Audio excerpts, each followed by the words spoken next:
Welcome to Rico's Reading Room.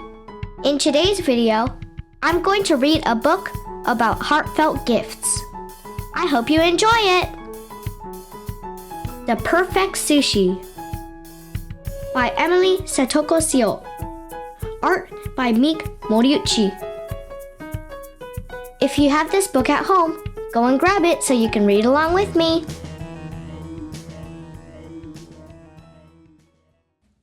Miko likes everything to be perfect. She folds her clothes like origami.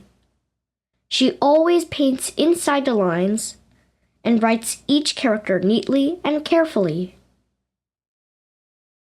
For her grandmother's birthday party, Miko wants to make her the perfect sushi.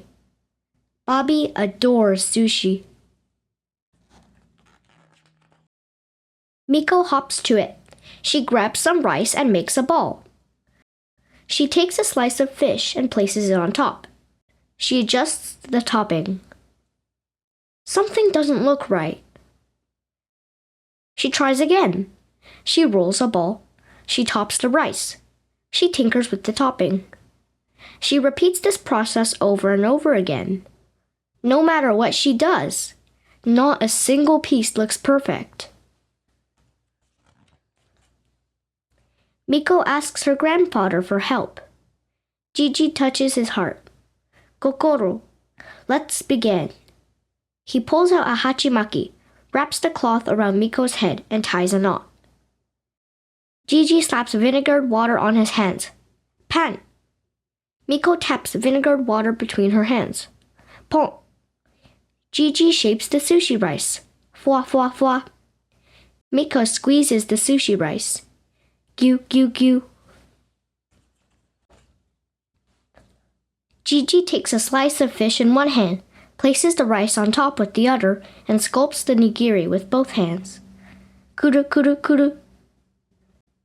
Miko joins the rice in one hand with the fish in her other hand and rolls them together. Koro, koro, koro. She stares at it from all sides.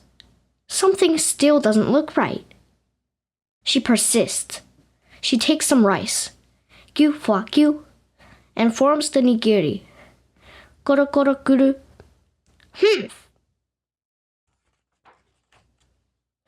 She tries again and again, but none of them look perfect. Right when she is about to quit, her heart pounds.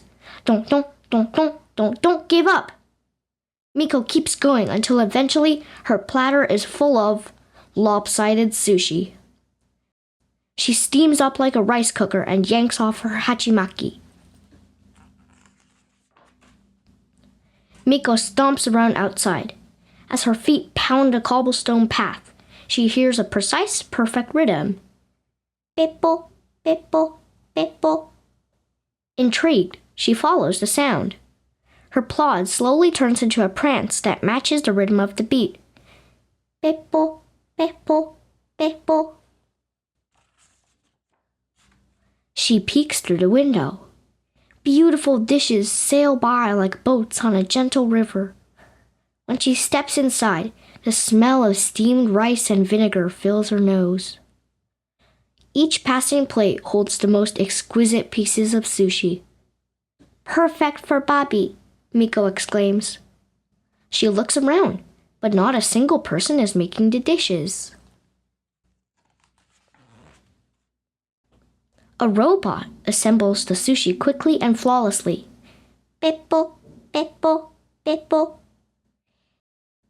Sugoi!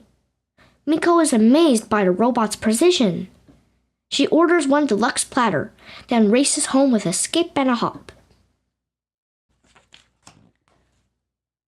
Guests arrive, each with scrumptious-smelling homemade food. One by one, Bobby tries the dishes. She smiles and touches her heart after every bite.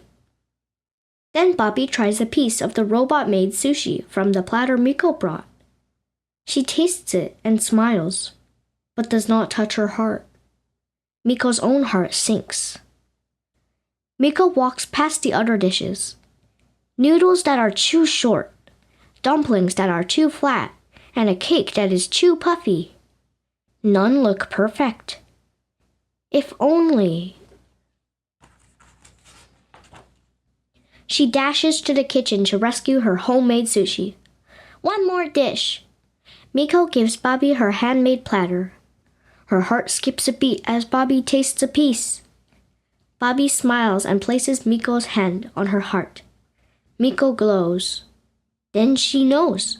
Her sushi was made with kokoro. Bobby takes another piece of sushi, and so does Miko.